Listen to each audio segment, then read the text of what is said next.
जय हिंद। आज ईसा और ईसापुर के वीडियो वाली कड़ी में आज ये दूसरा वीडियो है और हमको जहाँ तक उम्मीद है कि आप ईसा और ईसापुर को अच्छे से समझ गए होंगे। आज हम थोड़ा सा ये जानने का कोशिश करेंगे। बहुत लोगों को कन्फ्यूज़न ये होता है कि भारतीय कला कितने साल पुरानी है और पश्चिमी कला कितने साल पुरानी है। इस चीज़ों से लेकर कन्फ्यूज होते हैं क्योंकि उनको ईसा और ईसापुर में थोड़ी दिक्कत होती है, इसके वजह से वो गणना नहीं कर पाते हैं। लेकिन जैसे आपको बता दिया गया है कि ईसापुर और ईस्वी में क्या अंतर है, तो आप भी अब इस चीज़ को अच्छे से गणना कर सकते हैं। जैसे भारतीय कला की शुरुआत 3000 ईसा पूर्व होती है और पश्चिमी कला की शुरुआत 5000 ईसा पूर्व मानी जाती है। तो आज के समय में 3000 ईसा पूर्व पहले और 2000 ईसा पूर्व, ये 5000 साल हो गया। तो इस तरीके से हम कह सकते हैं कि भारतीय कला 5000 साल पुरानी है और पश्चिमी कला 5000 ईसा पूर्व पहले चालू हुई थी और आज सन 2022 चल रहा है। 2022 खत्म हुआ, 23 आ गया, तो 5000 हुआ और 2000 ये 7000।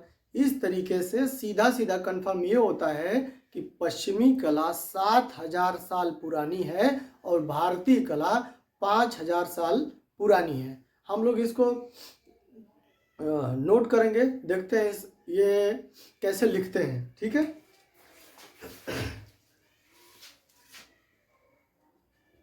अगर भारतीय कला, ठीक है, मैं अभी बात किया कि अगर भारतीय कला का इतिहास देखते हैं तो कला का इतिहास देखते हैं तो, ठीक है, अगर भारतीय कला का इतिहास देखते हैं तो 5000 वर्ष पुराना होगा। 5000 वर्ष पुराना होगा। अब ये कैसे होगा? 5000 वर्ष पुराना कैसे होगा? क्योंकि भारत में चित्रकला की शुरुआत, क्योंकि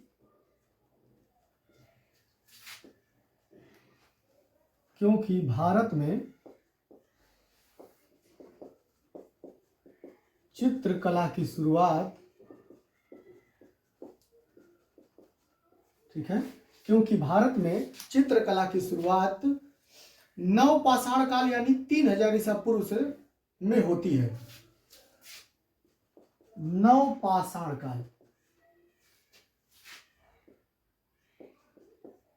यानी 3000 ईसा पूर्व, ये लगभग में है, ईसा पूर्व से होती है।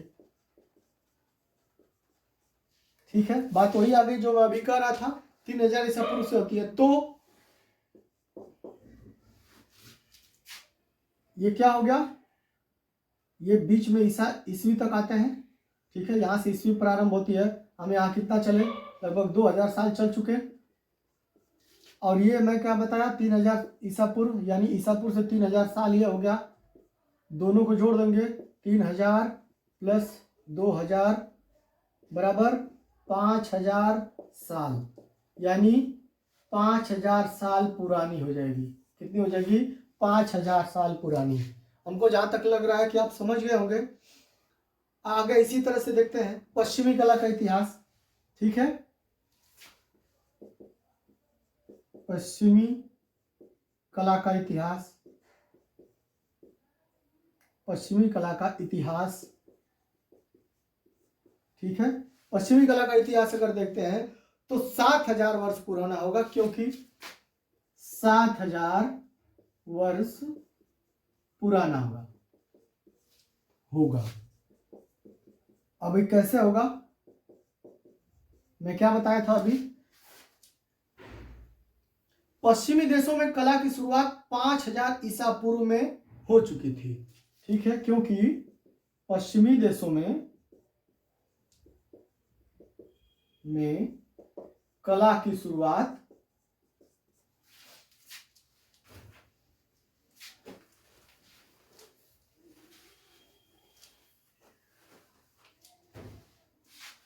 कला की शुरुआत 5000 ईसा पूर्व में हो चुकी थी। तो अब सेम वही नियम यहां पे भी लग जाएगा। कैसे लग जाएगा? तो देखिए ईस्वी से कितना आ गया है? 2000 साल आ गए आगे हम लोग। 2023 चल रहा है। ये कितना था? 5000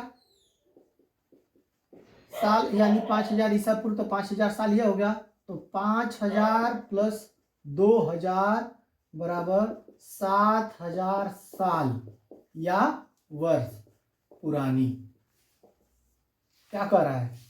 यानी अगर पूछते कि पश्चिमी कला कितने साल पुरानी है तो 7000 साल पुरानी, और भारतीय कला पूछ दे तो 5000 साल पुरानी। हमको जहां तक है ये समझ गए होंगे। आगे चलते हैं।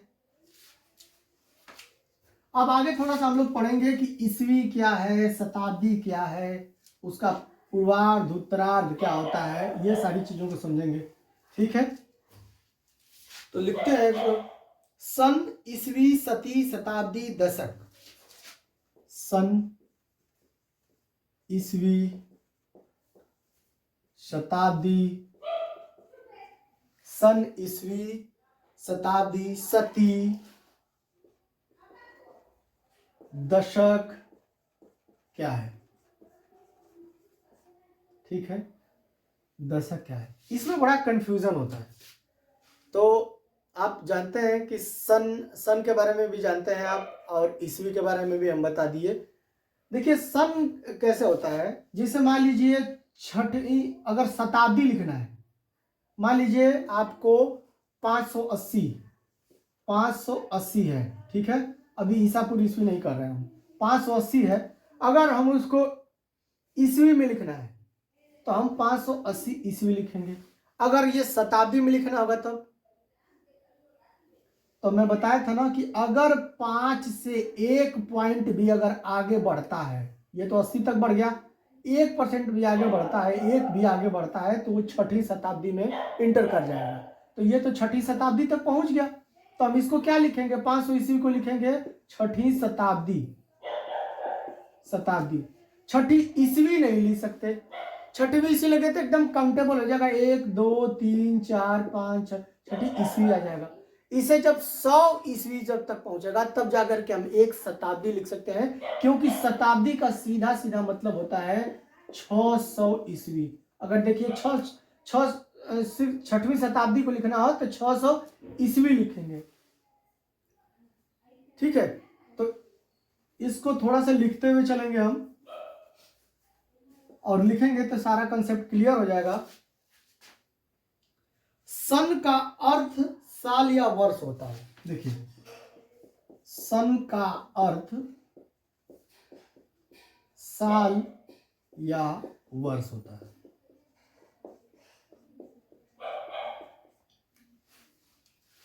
साल या वर्ष को मतलब आप समझ ही रहे होंगे।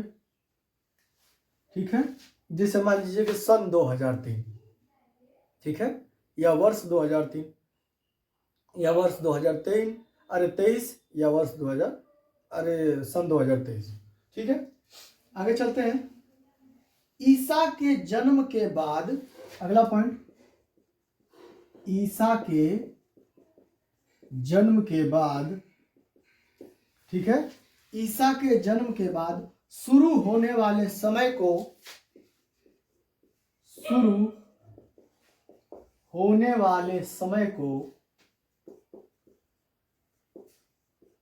देखिए मैं बता रहा था ना, ये सन हो गया, ये ईस्वी हो गई। ठीक है, ईसा के जन्म के बाद शुरू होने वाले समय को ईस्वी लिखते हैं। ठीक है, ईस्वी, ये ऐसे भी लिखते हैं या ऐसे भी लिखते हैं। ठीक है, समझ में आया होगा। आगे चलते हैं। जैसे मान लीजिए कि, जैसे एग्जांपल इसका एक ले लेते हैं, 325 ईस्वी, 325 ईस्वी, तो इसका मतलब क्या हुआ? ईसा के जन्म से 325 साल बाद। ठीक है, जैसे अगर 325 ईस्वी लिख रहे हैं, इसका मतलब ईसा से के जन्म से 325 साल बाद। जैसे मान लीजिए आज क्या है, 2023 चल रहा है ना, तो ईसा के जन्म से 2023 साल हम लोग आगे आ चुके, यही ईस्वी है। ठीक है, आगे बढ़ते हैं। अब बात आता है सती शताब्दी, ये क्या होता है, तो सती, ठीक है, सती शताब्दी, देखिए सती हो गया, शताब्दी हो गया, इस सब का मतलब वही होता है, दोनों का मतलब 100 साल या 100 वर्ष की अवधि से है। दोनों का मतलब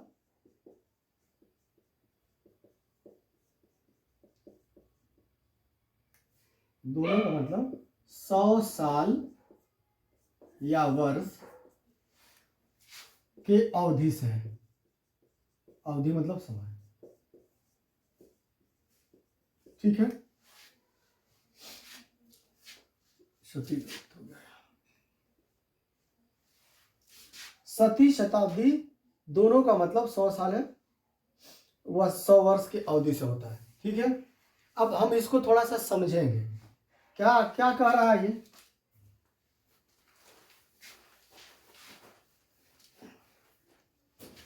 देखिए, ये कह रहा है कि छठी शताब्दी या छठी सती, हमें बताया कि दोनों एक ही है, छठी शताब्दी या छठी सती, मतलब एक ही होगा, मतलब एक ही हो जाएगा।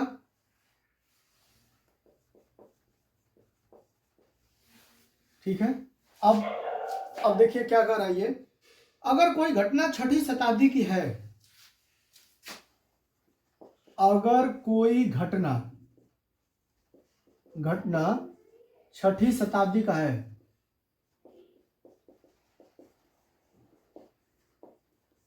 क्या कह रहा है, अगर कोई घटना छठी शताब्दी का है, तो इसका अर्थ यह है कि, इसका अर्थ यह है कि वो घटना 501 से लेकर 599 कह लीजिए या 600 ईस्वी कह लीजिए तक, ठीक है, 600 ईस्वी तक वो घटना कभी भी घटित हुई होगी, तक कभी भी घटित हुई होगी। देखिए क्या कह रहा है कि अगर कोई घटना छठी शताब्दी की है, ठीक है, इसका अर्थ यह है कि वो घटना 501 से लेकर के 599 या 600 तक कभी भी घटित हुई होगी। इसका कहने का मतलब ये है ना कि शताब्दी का बात करते हैं तो हम पूरे 100 साल का बात करते हैं, दशक का बात करते हैं तो 10 साल का बात करते हैं। तो जब शताब्दी का हम कह रहे हैं कि छठवीं शताब्दी में कोई घटना घटी है, तो छठवीं शताब्दी में घटना घटने का मतलब ये कि उस पूरे 100 साल के अंतराल में वो घटना कभी भी घटित हुई होगी, इसलिए वहां पे शताब्दी शब्द का इस्तेमाल हुआ है। ठीक है, अगर मान लीजिए कि वो घटना 579 में घटी, 579, तो हम क्या बोलेंगे, अगर कोई घटना है 579 ईस्वी में घटती है, ठीक है, तो ये हम क्या देखते हैं, पहले तो छठवीं शताब्दी लिख सकते हैं, क्योंकि ये 579 छठी शताब्दी के अंतर्गत आ रहा है। अगर इसको दशक में दर्शाना है तो छठी शताब्दी का चौथा दशक लिखेंगे, हैं, 7 से पार हो गया ना, तो 8वां दशक लिखेंगे, 8वां दशक, मतलब 579 ईस्वी है तो छठी शताब्दी का 8वां दशक हो जाएगा। या एक चीज और हो सकता है, मैं बताया था, उसमें जिक्र किया था कि पूर्व मध्य उत्तर, तो लगभग या 79-80 लगभग 20 साल बाद आपका छठी शताब्दी भी खत्म हो जाएगा, यानी उत्तरार्ध में है, तो हम इसको यह भी बोल सकते हैं छठी शताब्दी का 8वां दशक या उत्तरार्ध, उत्तरार्ध, ठीक है, छठी शताब्दी का उत्तरार्ध। आगे चलते हैं,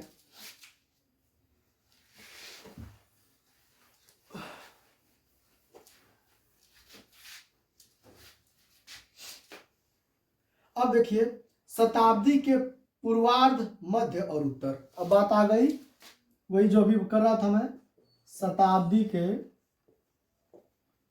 पूर्वार्ध, मध्य तथा उत्तर, उत्तर या उत्तरार्ध। ठीक है, पूर्वार्ध कहते नहीं कि पूर्वार्ध है चाहे उत्तरार्ध है या मध्य है, उत्तरार्ध। ठीक है, या उत्तर या उत्तरार्ध लिखेंगे। जैसे 100 सालों को हम लोग 3 भागों में बांटेंगे, 3 भागों में बांट दिए गए तो लगभग 33 साल आता है, नियर अबाउट 33 साल आएगा। तो उसी 33 साल के थोड़ा सा अंदर और उसी 33 साल के अंदर के अंतराल पे ही हम उसको पूर्व, मध्य और उत्तर के हिसाब से चलते हैं। ठीक है, पूरा एकदम एक्यूरेट वो टाइमिंग नहीं होती है, नियर अबाउट में होता, लगभग में हम उसको लिखते हैं।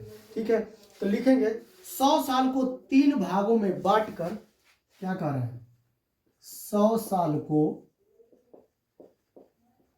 3 भागों में बांटकर, ठीक है, क्या कर रहा है, 100 साल को 3 भागों में बांटकर उसमें पूर्व, मध्य, उत्तर ज्ञात किया जा सकता है। ठीक है, उसमें पूर्व, मध्य, उत्तर ज्ञात किया जा सकता है, किया जा सकता है। एग्जाम्पल से समझिए, मान लीजिए कोई घटना है 1526 की, पानीपत का युद्ध अगर देख लेते हैं 1526, तब 1526 हो गया तो पहली बात तो सीधा सीधा हो गया कि 16वीं शताब्दी है ये। ठीक है, 16वीं शताब्दी हो गई, क्योंकि 16वीं 1500 प्लस हो गया है तो 16वीं शताब्दी हो जाएगी। अगर 16वीं शताब्दी हो गई है तो अब 1500 के बाद, 1500 देख लीजिए के बाद 26 साल हम आगे बढ़े हैं और 100 साल को हम 3 भागों में बांट कर रहे हैं, तो 33 प्लस 33 प्लस 33, 33 प्लस 33, तब हम देखेंगे ये 26 जो है कि शुरू के ही 33 में आ गया है, शुरू के ही 33 में आ गया। तो अगर ये क्या हो जाएगा, तो ये हो जाएगा 16वीं शताब्दी का पूर्वार्ध। ठीक है, 16वीं शताब्दी का पूर्वार्ध में आ जाएगा। अच्छा, अगर इसका दशक का अगर हम बात करें तो हम क्या बात करेंगे, 16वीं शताब्दी का चौथा दशक हो जाएगा। यहाँ 2 है ना और 6 आगे बढ़ गया है तो यानी तीसरे दशक में एंटर कर गया है, तो 16वीं शताब्दी का तीसरा दशक। दशक भी आप समझ गए होंगे, हालांकि दशक अभी हम आगे लिखवाएंगे। ठीक है, तो इस तरीके से इसकी गणना की जा सकती है, बहुत बड़ी चीज नहीं है हाँ, लेकिन कभी कभी एग्जाम में कंफ्यूज जरूर कर देता है। ठीक है, तो इसका आप समझ गए कि पूर्वार्ध, मध्य और उत्तरार्ध कैसे ज्ञात करते हैं। आगे चलते हैं, अब इसका एग्जाम्पल एक थोड़ा सा लिख लेंगे। जैसे 530 ईस्वी को हम, जैसे 530 ईस्वी को हम 6ठी शताब्दी का क्या लिख सकते हैं, 30 है ना, 33 के अंडर में है, पूर्वार्ध लिख सकते हैं, क्या कर रहा है, 530 ईस्वी को हम 6ठी शताब्दी का पूर्वार्ध लिख सकते हैं। ठीक है, या एक चीज और लिख सकते हैं, 6ठी शताब्दी का तीसरा दशक, वो भी खत्म ही होने वाला है, 530 की ही घटना है ये। ठीक है, आगे चलते हैं।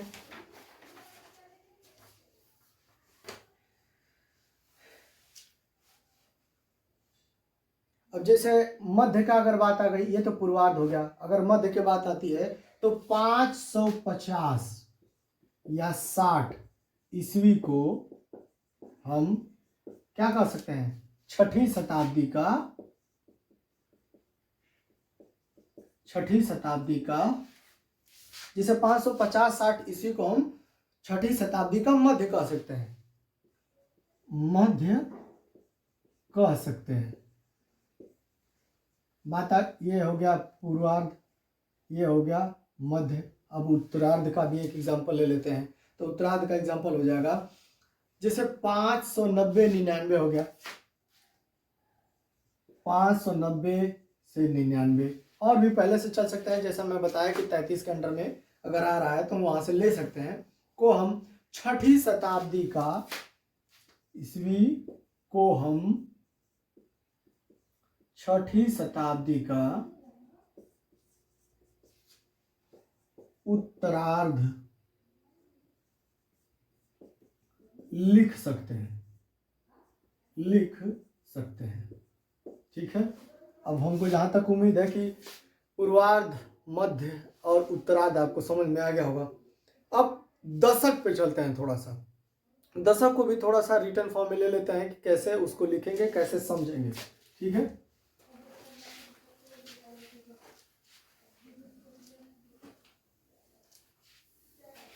और आपसे एक रिक्वेस्ट भी करूंगा कि वो इस क्रम में जो पहला वीडियो डाला गया है आप उसको देखिए। उसमें ईसा और ईसापुर का अच्छे से लिखवाया भी हूँ और समझाया भी हूँ, और जहाँ तक उम्मीद है कि आपको पसंद आया।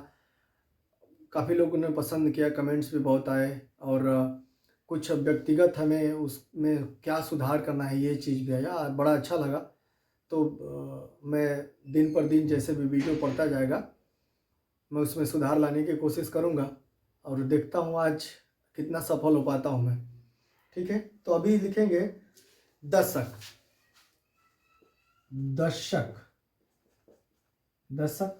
अब दशक का मतलब क्या होता है, लिखेंगे दशक का तात्पर्य 10 सालों से है।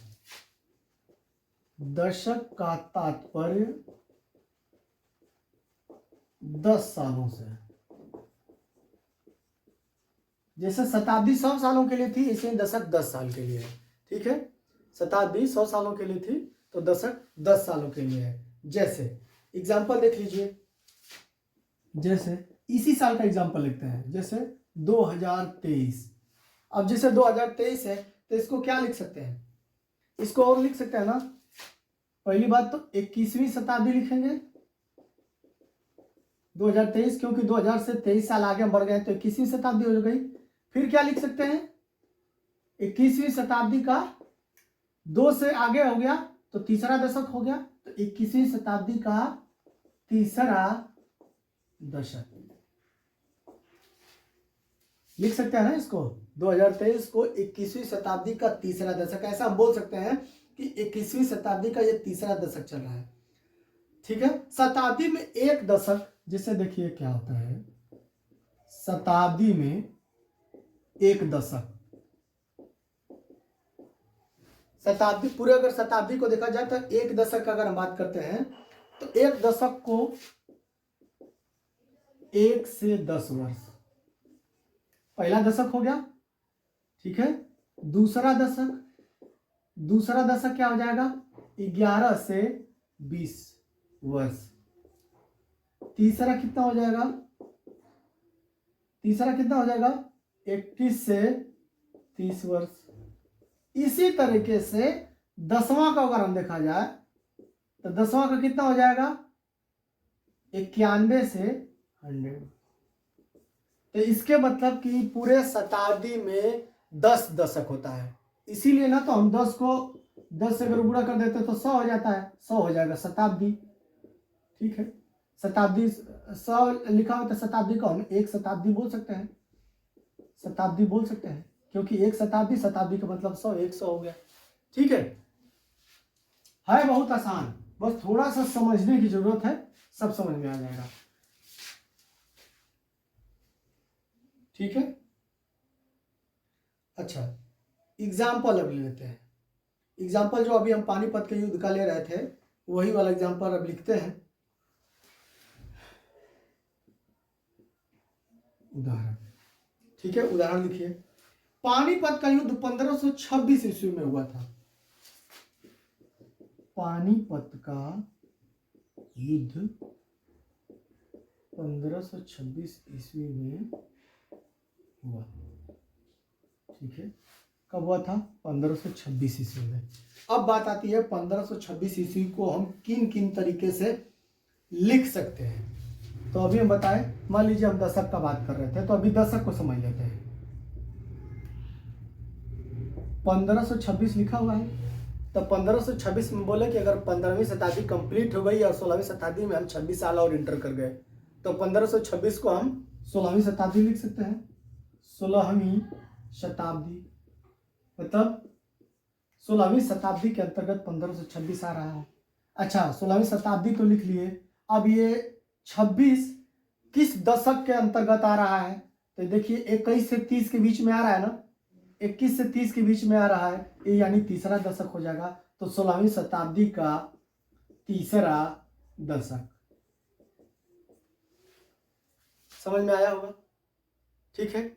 और बात पूर्वार्ध मध्य उत्तरार्ध के हम लोगों ने किया था, तो हम बोले थे कि 33 पर अगर चलते हैं तो 1533 तक लगभग अगर कोई घटना हुई है तो हम उसको क्या लिख रहे हैं? तो ये तो 26 उसी में है, तो हम उसको ये भी लिख सकते हैं कि 16वीं शताब्दी का पूर्वार्ध। ठीक है, पूर्वार्ध हम लिख सकते हैं, ठीक है। आगे चलते हैं। अब थोड़ा सा महत्वपूर्ण पॉइंट है इसका, हाँ, समझने के लिए चीजों में है। जैसे कभी कभी एग्जाम में जो चीज हम कंफ्यूज होता है ना, अब उस एग्जाम के पॉइंट ऑफ व्यू से बात करेंगे, एग्जाम के पॉइंट ऑफ व्यू से बात करेंगे। और यही मेरा ये वीडियो बनाने का मतलब ही इसी था कि एग्जाम के पॉइंट ऑफ व्यू से हम कंफ्यूज न हो। तो एग्जाम के पॉइंट ऑफ व्यू से क्या है ये कि अगर हम किसी घटना को 579 मान लीजिए 579 ईस्वी 79 ईस्वी पढ़ते हैं, ठीक है। हम लोगों ने पढ़ा है कि 500 ये घटना 579 ईस्वी 579 ईस्वी में घटित हुई, ठीक है। और एग्जाम में क्या आ गया कि चौथी, छठवीं, पांचवी या सातवीं, क्या आ गया? शताब्दी लिख करके आ गया, शताब्दी। हम तो पढ़े हैं ये, तो हम वहीं पे कंफ्यूज हो जाते हैं कि हम इसको 5वीं शताब्दी कहें या 6वीं शताब्दी कहें। तो मैंने अभी जितना बताया आप खुद उसकी गणना करिए और आप बताइए कि इसमें हम क्या सही लिखेंगे। तो मैंने बताया था कि 5वीं शताब्दी से 5 से अगर 1 साल भी आगे बढ़ते हैं तो हम 6वीं शताब्दी में इंटर कर गए।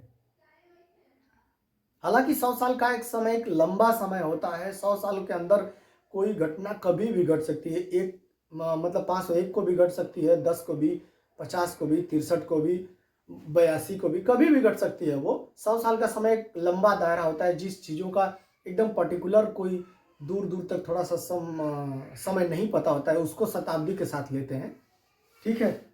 तो इसमें क्या हो जाएगा, इसमें हम 6वीं शताब्दी को सही मान लेंगे। यही चीज थोड़ा सा समझना है कि एग्जाम में ये चीज आपका गलत ना हो, ठीक है। तो इसके एग्जाम्पल थोड़ा सा हम लिख लेते हैं, थोड़ी छोटी छोटी चीजें हम इसको लिखवा देते हैं आप, ठीक है। उदाहरण, ठीक है, एग्जाम्पल लिख लेते हैं हम इसका। हम किसी घटना को 579 ईस्वी पढ़े हैं। यदि हम किसी घटना को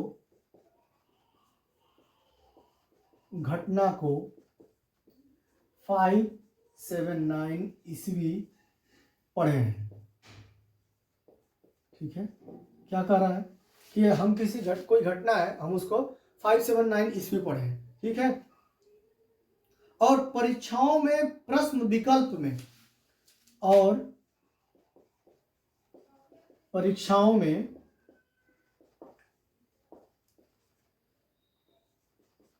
प्रश्न के विकल्प में, ठीक है, प्रश्न के विकल्प में 6वीं और 5वीं शताब्दी दे देता है, तो 6वीं और 5वीं शताब्दी दे देता है, तो ठीक है, 6वीं या 5वीं शताब्दी विकल्प दे देता है, तो हम भ्रमित होकर 5वीं शताब्दी लिख देते हैं। हम भ्रमित होकर 5वीं शताब्दी लिख देते हैं, 5वीं शताब्दी लिख देते हैं, ठीक है, जो कि एकदम आप खुद समझ रहे हैं कि वो एकदम गलत है, ठीक, जो पूर्णतः गलत है, जो पूर्णतः गलत है, गलत है। हमको इससे कोई मतलब नहीं है, आप बस इतना जान लीजिए कि 5 के सामने अगर एक अंक भी आगे दिया है, 0 नहीं दे करके एक अंक भी अगर आगे दिया है तो हम सीधा उसको 6 लिख देंगे। अगर शुरू में ही 6 है और इसके सामने कुछ भी अगर 601 ही है या 612 है तो हम सीधा 6 न लिख करके 7वीं शताब्दी लिख देंगे, क्योंकि हम 6 के आगे बढ़ चुके हैं, 7वीं शताब्दी में एंटर कर चुके हैं, ठीक है। तो वही चीज लिखना है कि जिस अंक से सन की शुरुआत होती है, देखिए क्या कह रहा है कि जिस अंक से सन की शुरुआत होती है, शुरुआत होती है, ठीक है। क्या कह रहा है, जिस अंक से सन की शुरुआत होती है उसके आगे कोई भी अन्य अंक लगा है, उसके आगे कोई भी अन्य अंक लगा है, ठीक है। सन की शुरुआत होती है जिस किसी भी अंक से, उसके आगे कोई भी अन्य अंक लगा है तो पहले अंक में एक अंक जोड़कर शताब्दी लिखेंगे। तो पहले अंक में एक अंक जोड़कर शताब्दी लिखते हैं, शताब्दी लिखेंगे, ठीक है। जैसा हम अभी उदाहरण दिए हैं 579 का, कि 579 लिखा हुआ है तो 79 तक हम एक ही अंक का बात कर रहे हैं, उधर तो 79 अंक आगे बढ़ गया है, तो इसका मतलब कि 6ठी शताब्दी लिखेंगे, ठीक है। जैसे एक एग्जांपल ले लेते हैं, ठीक है, एक एग्जांपल लेते हैं, जैसे, ठीक है, 1503 ईस्वी में, जैसे 1503 का ईस्वी है, 1503 ईस्वी, ठीक है, 1503 ईस्वी, इसमें क्या हो गया कि 1500 शताब्दी से 3 ईस्वी और आगे बढ़ गए तो हम 16वीं में आ गए हैं। तो 1500 के बाद 3 साल आगे चला गया, में 1500 के बाद 3 साल आगे चला गया,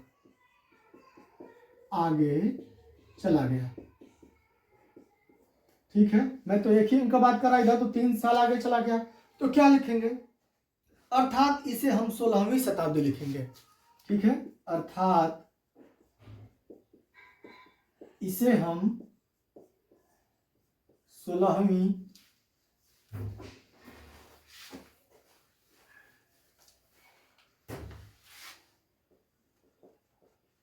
शताब्दी लिखेंगे, ठीक है।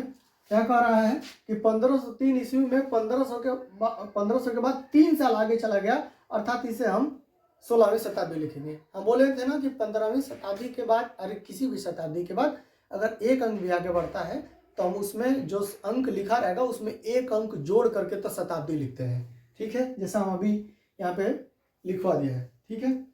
जैसे आगे लिखेंगे 2023 ईस्वी में, 2023 ईस्वी जैसे हो गया 2023 ईस्वी, ठीक है। क्या लिखा हुआ है, 2023 ईस्वी में हम 2000 के बाद में हम 2000 के बाद कितना साल आगे आ गए, 23 साल, ठीक है। 2023 ईस्वी में हम 2000 के बाद 23 साल आगे आ गए, अर्थात इसे हम तीसरी शताब्दी, अरे 21वीं शताब्दी लिखेंगे, ठीक है। 2000 के बाद 23 साल आगे आ गए हैं, अर्थात इसे हम 21वीं शताब्दी